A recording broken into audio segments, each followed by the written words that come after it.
Welcome to Dance to Heal. I'm your host, Jenny C. Cohen. Join me as I share stories of how dance and movement can bring healing in a way that is safe and tailored to your life. I'm a cancer survivor, mother of two, and an award-winning performer who found that movement was vital to my recovery. I created Dance to Heal Wellness and also authored the best-selling book, Outside in Recovery, Dancing My Way Back to Myself After Breast Cancer. I will bring new techniques to help you on your dance journey and healing path. Are you ready to move? Dance to Heal starts now. International author and speaker Kitti Andrews, also known as the One Lady, helps people go from overwhelm in their accumulation to creating their new calm and clutter-free life. As CEO at Declutter the Brain, Kitti has presented her step-by-step one decluttering system at Stanford and Harvard universities. She has been featured in the Los Angeles Tribune and USA Today. And with so much pleasure, thank you so much for coming on the podcast today, Kitti. Thank you for having me. I've been looking forward to this a lot, Jenny. Yes! Audience members, we know that the title of this podcast was enticing to you, and I want to explain something.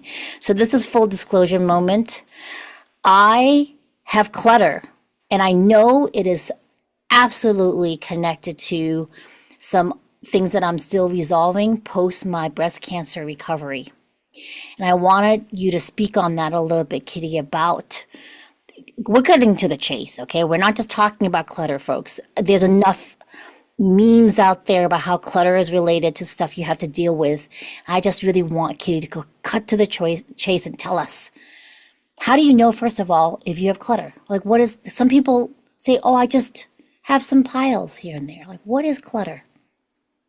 Well, there are a couple of litmus tests, and of course, one man's clutter is what someone can perceive to be clutter is just to especially to ADHDers who tend to leave things out for visual reminders.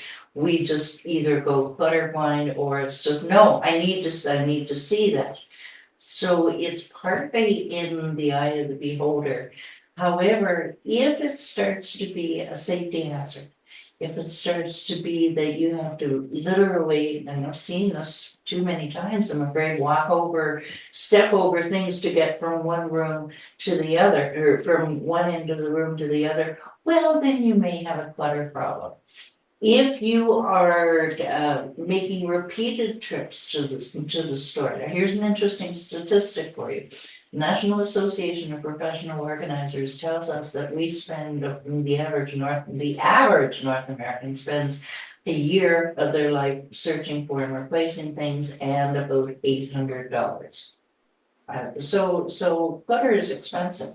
If you find yourself repeatedly going to the store to get that yet another roll of masking tape when you know that you have three. If you just notice that it's happening a lot. Another litmus test can be if your boss, your coworker, your parents.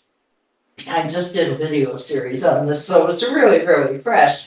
If you find that they're complaining more than normal, and some people will complain no matter what you do, right? Suddenly you cannot please everyone.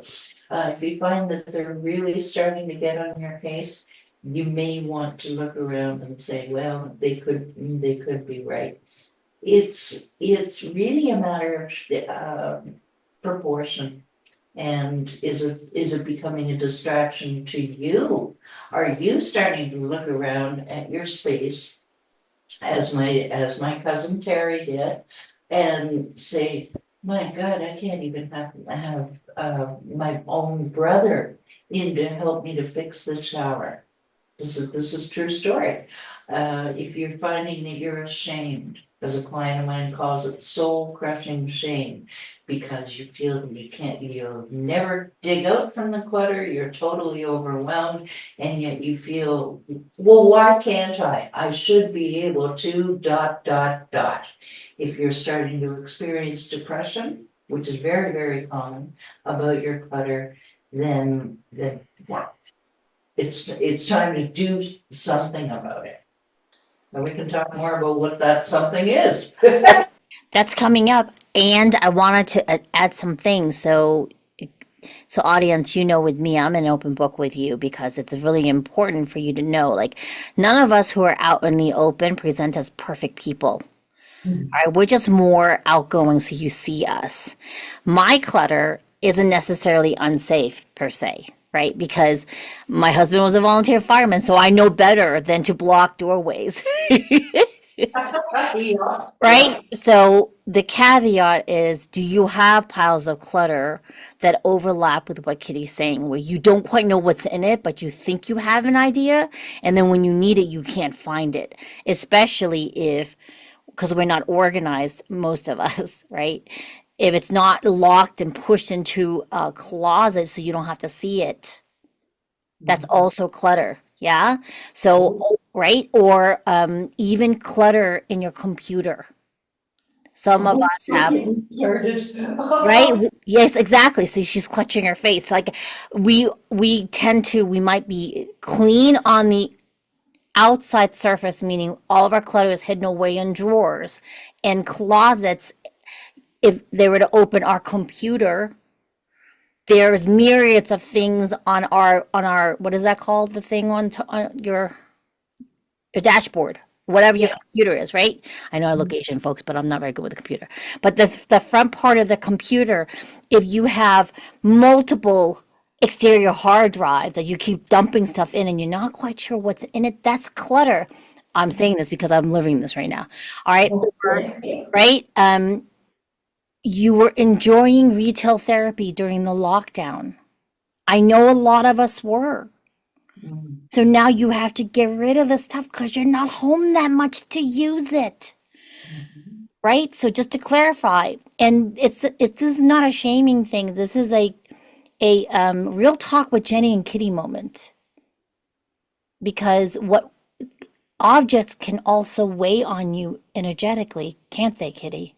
Oh, hugely so. And anytime I work with a client, within 3 weeks, they have some sort of aha moment in a different pillar of life, because you got your home, and then you got your health, your heart, meaning your relationships, your habits, and your head. Hence my company name, Declutter the Brain.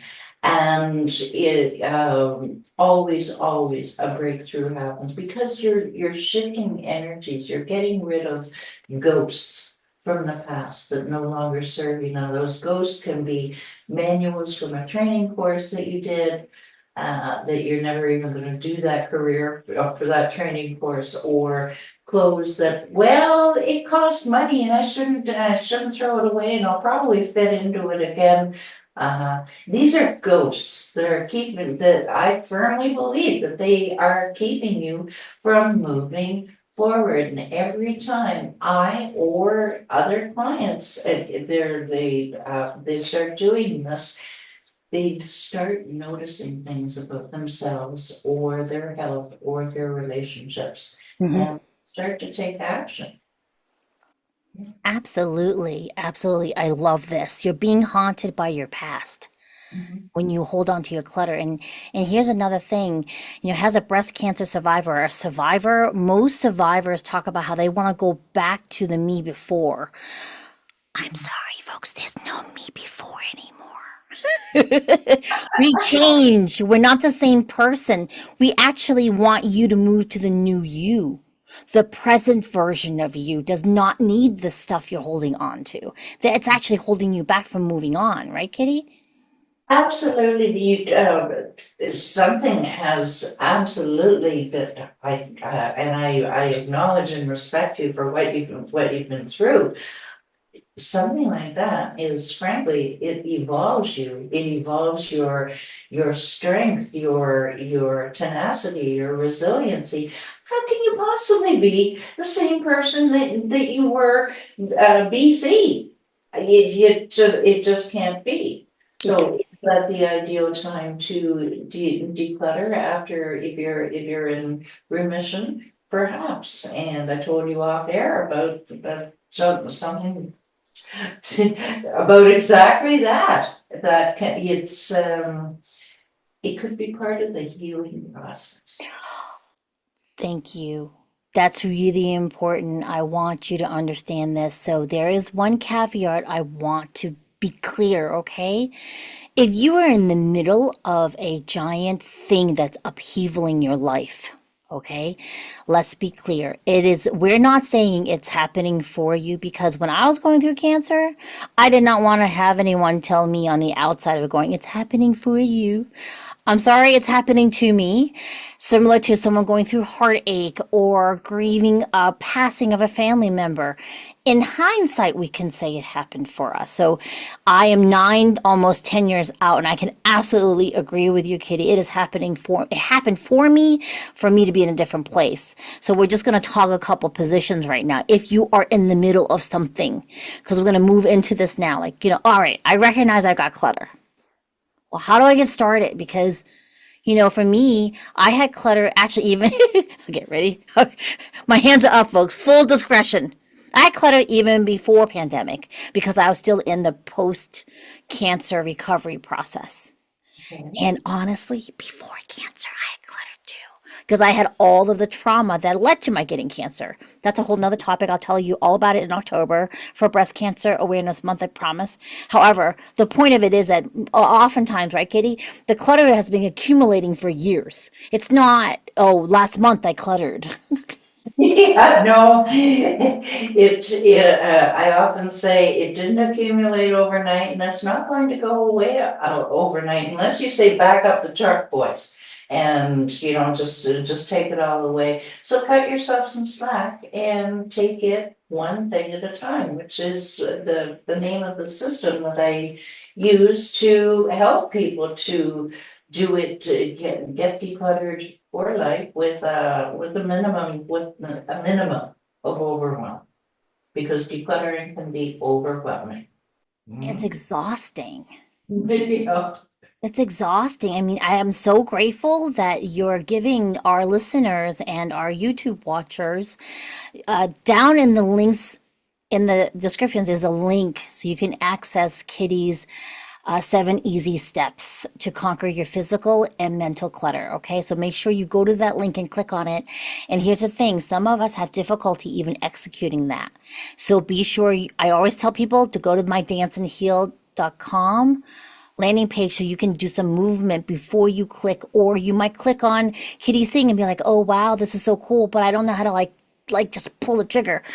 Dance around to Dance and Heal, and then go to her link and do her really cool suggestions. So tell us kind of like, what do I do? Minus asking you to come and help me. I've got to say, I love that. I actually had a little mental visual of doing a little dance before you would start. It's not the worst idea in the world. It's one of the few things that gets me going, honestly. Well, it can boost your energy and your mood, your dopamine, which of course, we're not, this is not an ADHD show, but there are many people that, especially if you have creatives in your audience, they may, we can't manufacture dopamine. So that the dance that you help people with, it helps their mental state. So, sorry, I kind of went off on a tangent there. Okay. The one system. Simple, and some people would say it is simplistic. However, it's the number one way that you can get the clutter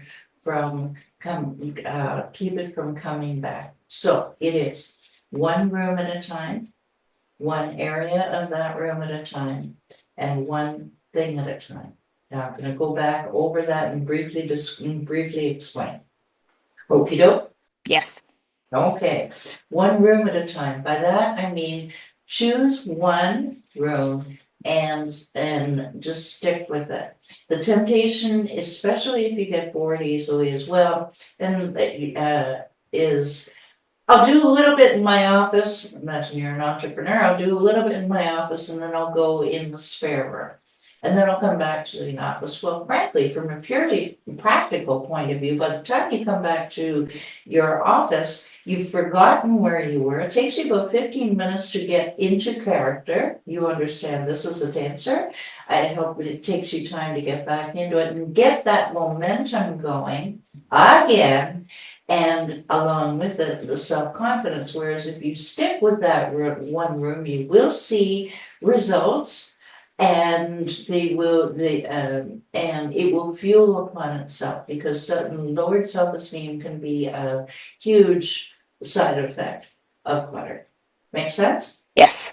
Okay, now we go. Oh, and please, in the name of all that's holy, with your one room, don't start in the basement that has the 30 years worth of Christmas decorations. Don't do that to yourself. You're just shooting yourself in the foot. So then we move on to the one area of that room at a time. So you've chosen your one room, now we're in the one area. Exact same principle, except it's, as my father would have said, smallened. It's smaller than one room. You're choosing one area for the same exact reason, is to keep that momentum going and reduce the over. Give yourself that yes I can feeling, because before, where there's despair, where you're looking at you're looking at the room and going yoy yoy yoy, I'm gonna push the tomorrow button and go for lunch. You can go from despair to confidence to wow, I can't believe I got all that done. That in and of itself is transformative. And then we get to one thing at a time. And is that time consuming? I can hear your audience groan as we speak. Is it time consuming? It can be. Is it tedious? Yes, it can be. However, is it also the number one way that you can keep the clutter from coming back? Yes. And if I could share a 30-second story to demonstrate. Mm-hmm. All Please. right. My very, very first client, might be 45 seconds. My very first client, huge L-shaped desk covered with papers. And she wanted it decluttered because she had hired an assistant and there was nowhere for the assistant to work. And it was like, I'm not just saying a few papers here and there, I'm saying it was wall to wall, about 8 inches worth. Couldn't see the color of the desk. So my very first day on the job, and this is before virtual was a thing, this is back in 2018. I didn't know what I was doing. I had only seen one other practitioner in the world doing this, and I'm thinking, oh, okay. So I said, okay, Julie, what's this piece of paper in front of you? And she looks at me like I'm from Venus, and she says, you're out of your tree. We are not going through all of this one thing at a time. I'm thinking, I've already taken her money. I don't know what else to do. She relented, and she started going through it, a little grudgingly. Then she starts to fly through it after about 5 minutes. Why do I have these utility bills? I don't need them.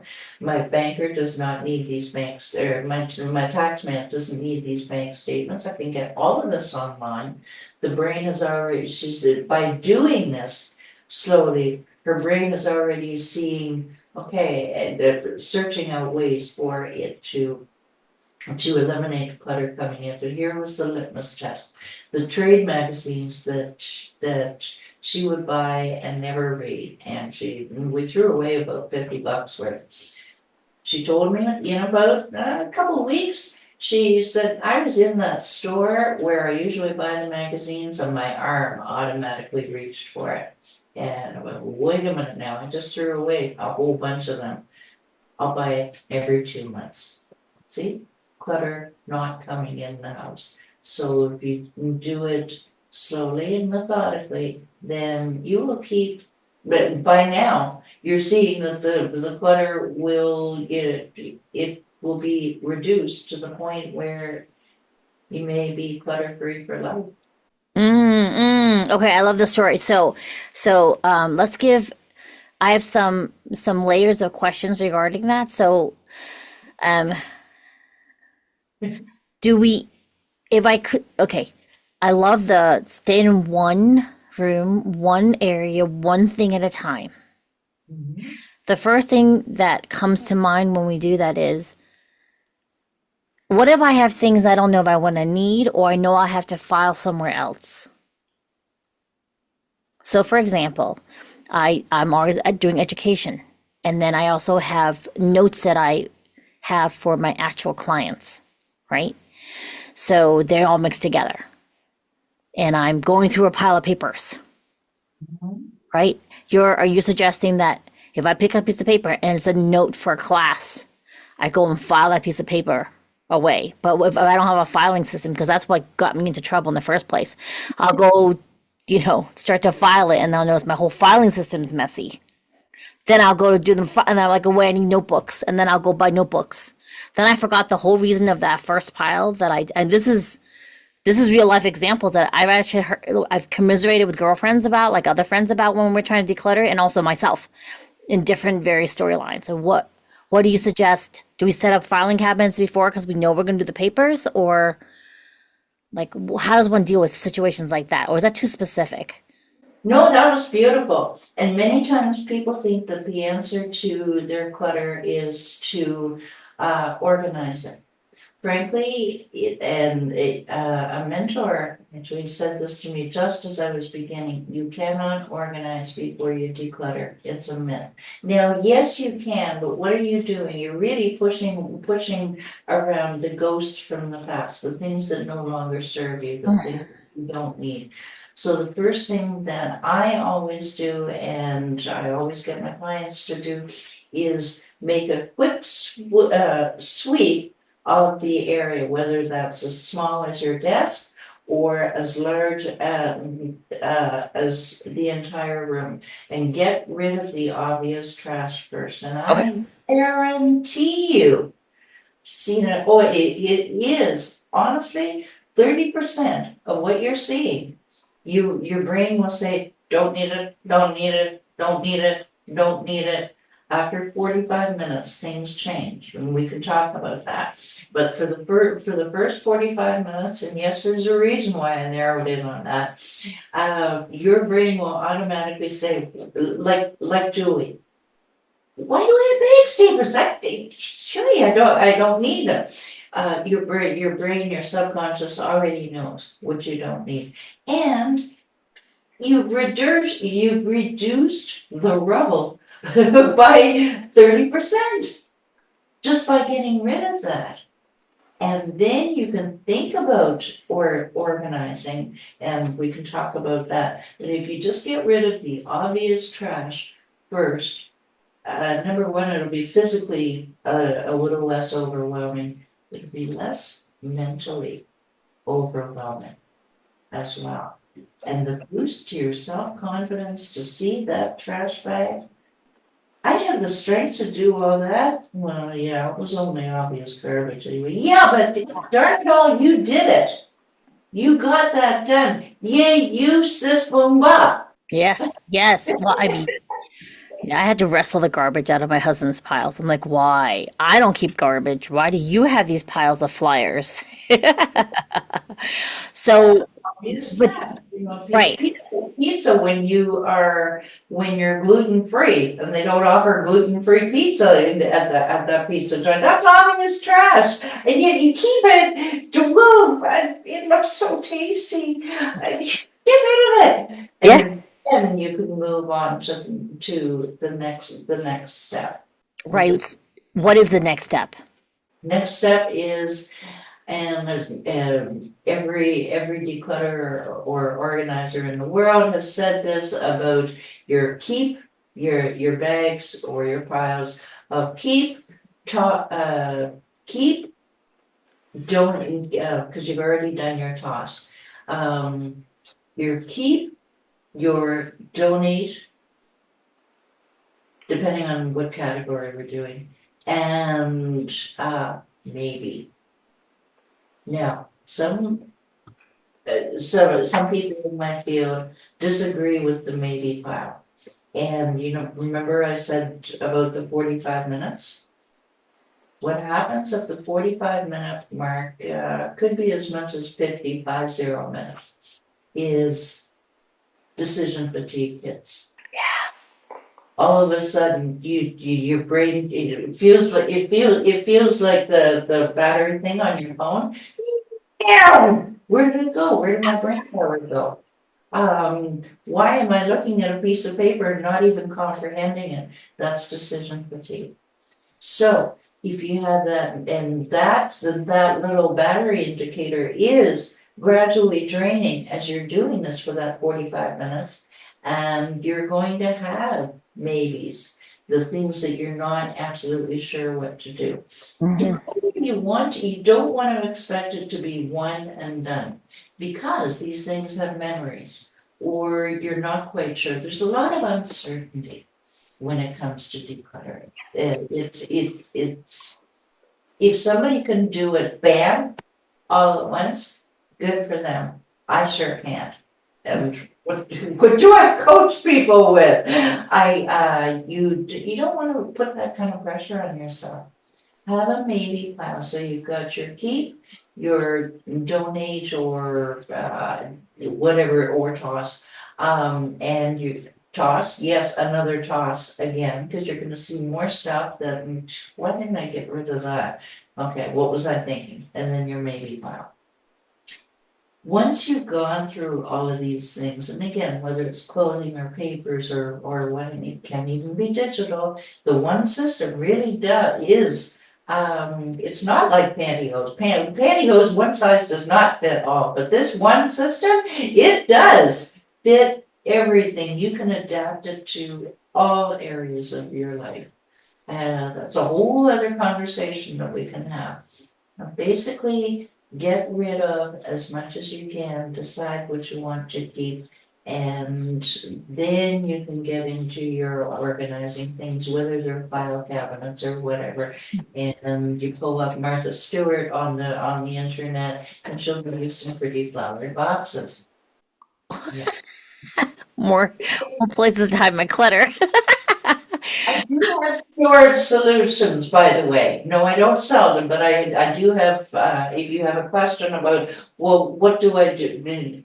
What do I do with this? And we can have a brief conversation about that, if that's helpful.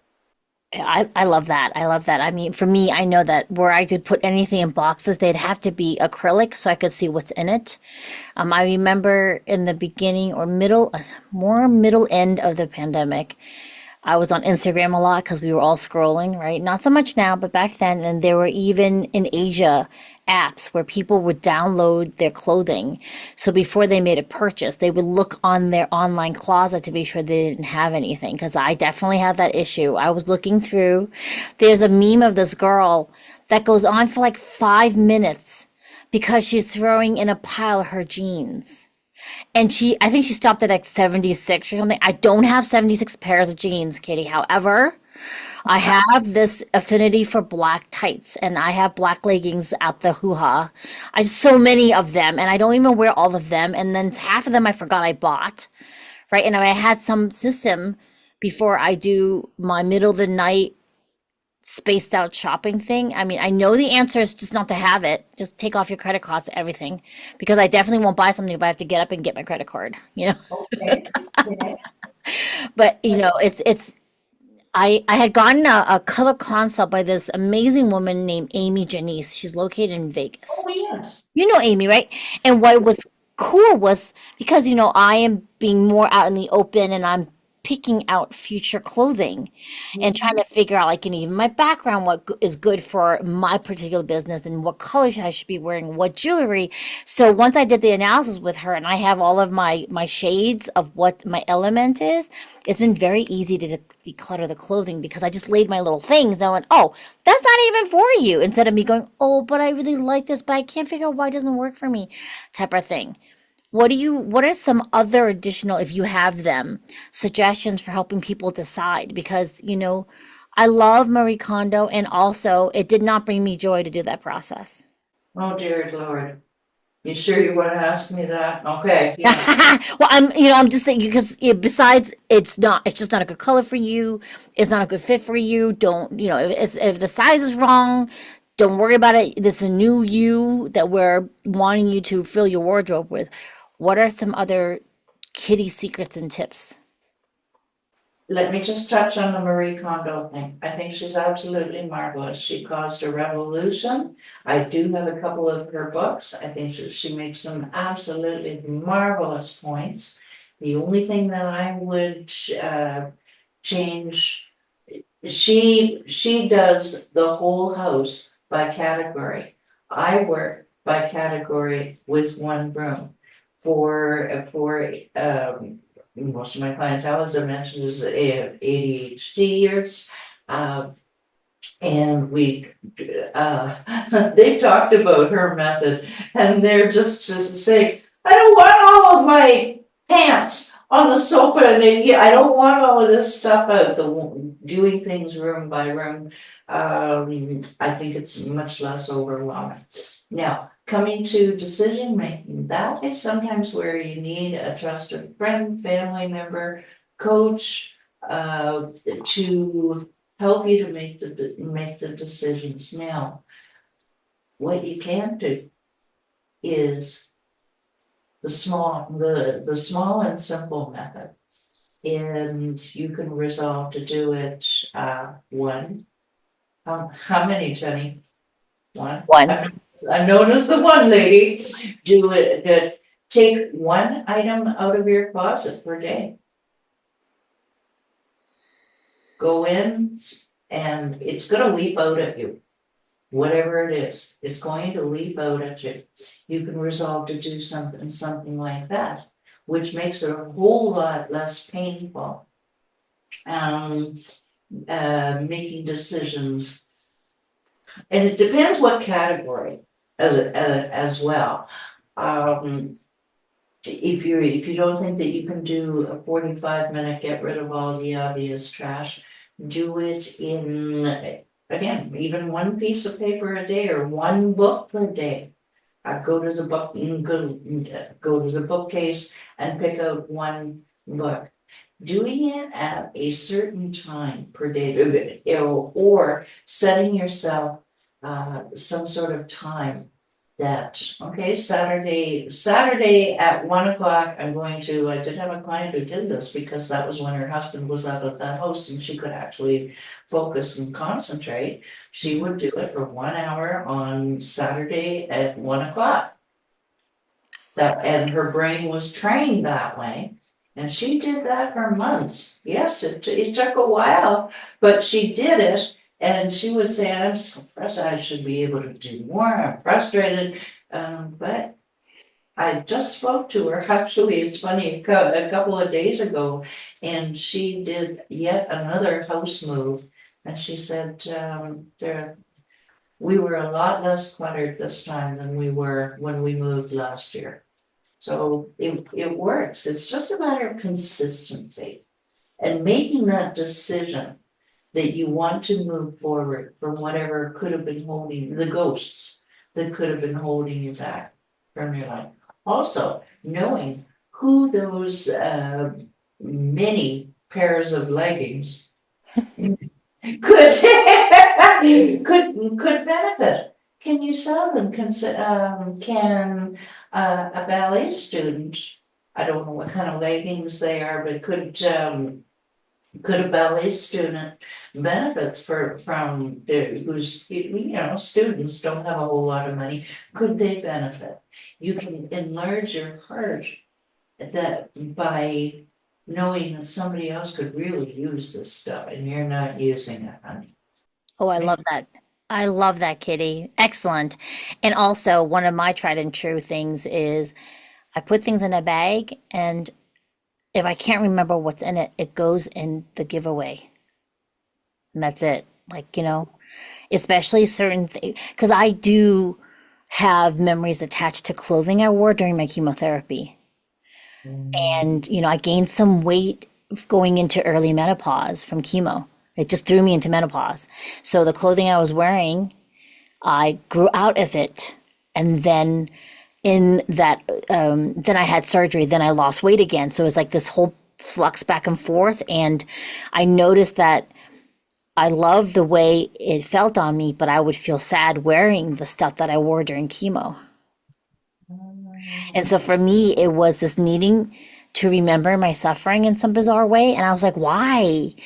I mean, I'm very, very honest about how it just sucked. The treatment sucks. So why would I want to put it back on my body? Like, my body does not want to wear it. I think, right? And the key is to let it go. And now I'm getting these really cool pop flex outfits. Casey's is an Asian American designer, and I'm like, I put those on and I feel happy. And I'm quite happy with this being 56 years young and wearing these cute outfits, right? You know, really, I think I love that we're giving people permission. When you let go of your clutter, you can actually have fun with more choices now, right? Absolutely, absolutely. And you're not tied to, you made such a beautiful point there about the clothes that you had during chemotherapy and how they made you feel. And that's the power of ghosts, and we don't realize it. Even, the proverbial, we've all heard of the lady who keeps the wedding dress in the back of the closet because, well, it cost me $1,000. Yeah, but you've been divorced for 15 years. How was that marriage, by the way? Well, Right over. I divorced her for a reason. And you're holding on to this because, well, my daughter might want it. Your daughter doesn't want anything. But you're too miserable. Like, give your help a shake. Kitty, this is so good because my thing is, right? All right. Right over there is my wedding dress hanging up on my pile of things to give. And here's the thing, all my pictures, I was really happy. I had a terrible time on my wedding. My wedding was horrible. My husband had just lost his brother 18 months before. He died very suddenly at 26. And my sister-in-law took over my wedding. It was her wedding. And I was made to feel like I was the bridesmaid. All the bridal conventions, she was the one who pushed her. It was horrible experience. Why the heck am I still holding on to that wedding? You know, I like the other gown next to it because my husband and I renewed our vows in Vegas. That dress is cute. I look at that dress and I'm very happy. I'm like, I'm gonna cut it short and make the train a shawl. That's a completely different look when I think about that. Yeah, Yeah, yeah. Kitty, we're gonna have to have you come back. We're gonna have to have Kitty come back, and we're gonna find some case studies and do something fun because I think this is something very vital. Would you come back? Oh, after this conversation, absolutely. Let's do a part two, folks, okay? So don't forget, we have links in the description for you to keep in touch with Kitty. And remember, you always have my dance and heel option classes. HEAL, not HEEL. I don't dance in heels, folks. I tried it. Doesn't work for me. So it's dance and heel, HEAL. And then go to Kitty's amazing giveaway in the descriptors. Kitty, thank you so much for coming. Thank you for having me, Jenny. This has been a real hoot. Thank you so much. All right, guys, we'll see you next time. Thanks for listening to Dance to Heal with Jenny C. Cohen. Come back next time to hear stories of recovery through movement and learn more ways that you can move your body. To work with me and continue your journey, visit OutsideInRecovery.com. Are you ready to move?